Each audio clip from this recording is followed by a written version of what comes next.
Agus Eriansyah. Saya lama berkiprah di industri pembiayaan, dimulai di grup Astra, di VIP Group, lalu dilanjutkan di Wom Finance, grup Maybank.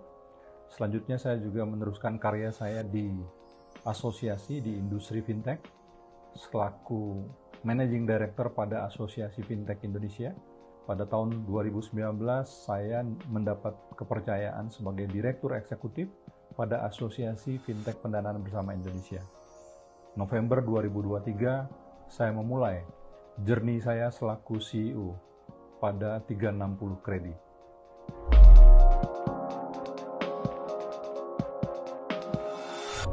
Ya, sebenarnya ini untuk fintech lending, 57% usernya adalah memang generasi Y and Z, ya, milenial dan generasi Z.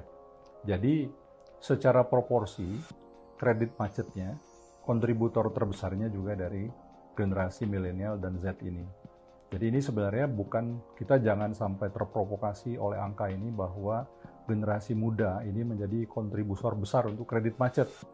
Ini memang secara proporsi fintech lending ini pengguna utamanya adalah generasi milenial dan generasi Z. Jadi terimplikasi juga di dalam kredit macetnya. Namun memang generasi muda memang termasuk yang paling rentan untuk masuk ke dalam kontributor kredit macet, utamanya terkait dengan masalah literasi. Data-data yang ada memang terlihat menyudutkan bahwa seolah-olah anak muda ini pinjam kemudian ngemplang, nggak mau bayar. Tapi berdasarkan data yang ada di industri, sebenarnya generasi muda ini adalah pengguna utama dari layanan fintech, layanan digital. Dan ini merupakan satu keandalan dan keunggulan generasi muda. Mereka dengan literasi digitalnya yang lebih baik, itu kemudian mereka sudah terbiasa mengakses layanan pinjaman berbasis teknologi atau digital ini. Ya. Adapun memang challenge bagi generasi muda, generasi milenial dan Z, bagaimana mereka memang punya kesadaran. Jadi jangan sampai isunya adalah jago atau handal dalam menggunakan aplikasi digital. Tapi ketika masuk dalam layanan keuangan, pinjaman, ini ada satu yang khusus, suatu yang harus menjadi perhatian. Ketika kita meminjam, maka kita harus punya kesadaran bahwa pinjaman itu harus dibayar. Itu satu.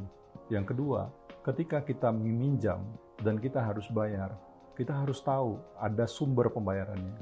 Kemudian yang ketiga, kita juga harus tahu pinjam-meminjam ini atau layanan keuangan itu saat ini itu sudah bisa di-tracking, sudah bisa terdeteksi.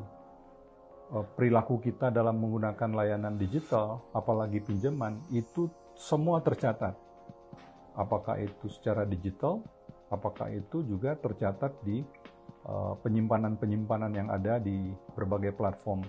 Nah, penyimpanan inilah yang harusnya mendorong kita, mendorong anak muda untuk memaintain, memelihara. Karena apa?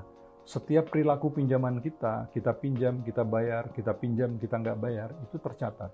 Dan akan ngebentuk skor, membentuk grade, nilai dari anak muda. Nah, sayang kan kalau seandainya kita hanya karena abai, karena kita tidak paham bahwa kita meminjam harus mengembalikan, kita meminjam harus mengembalikan sesuai dengan komitmen, jatuh tempo, lalu kita abai. Abai itu kemudian menurunkan skor kita. Nah, menurunkan skor kita bisa terdampak banyak hal. Satu, kalau kita mau cari fasilitas pinjaman yang lain, apakah di perbankan atau di multi-finance, dengan catatan yang jelek itu, kita menjadi terpengaruh. Skor kita menjadi tidak layak untuk mendapatkan pinjaman lebih lanjut. Sangat sayang lagi kan kalau kita misalnya anak muda yang sekarang sudah banyak punya inisiatif usaha, karena catatan yang kurang baik di pinjam-meminjam di fintech, ya, dan itu semua terrecord sebenarnya, lalu terpengaruh dalam proses usaha mereka ke depan.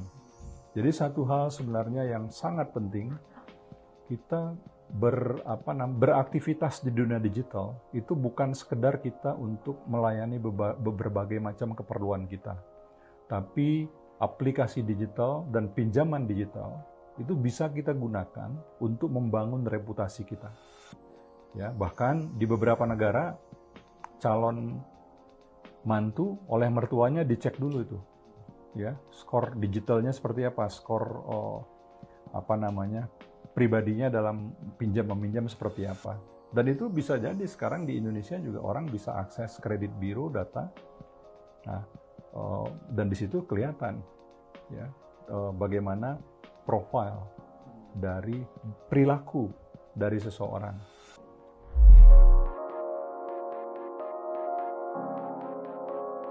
Yang perlu diketahui ya, ini saya sebenarnya mendukung sebenarnya generasi muda. Menurut saya di era digital, anak muda adalah pahlawan saat ini sampai saat ini. Karena apa? Karena dari catatan kita, ya, itu lebih dari 86% anak muda itu kalau bayarnya sesuai jatuh tempo, sesuai dengan komitmen. Hanya sebagian yang terlambat tuh. Ya kurang lebih mungkin sekitar 13-14%.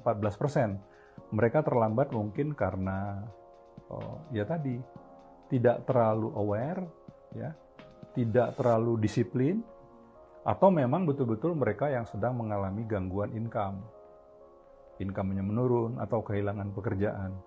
Nah, jadi ini sebenarnya satu yang harus diperhatikan. Tapi bagi generasi muda umumnya penting untuk kita pastikan bahwa ketika kalian minjam, kalian harus tahu bahwa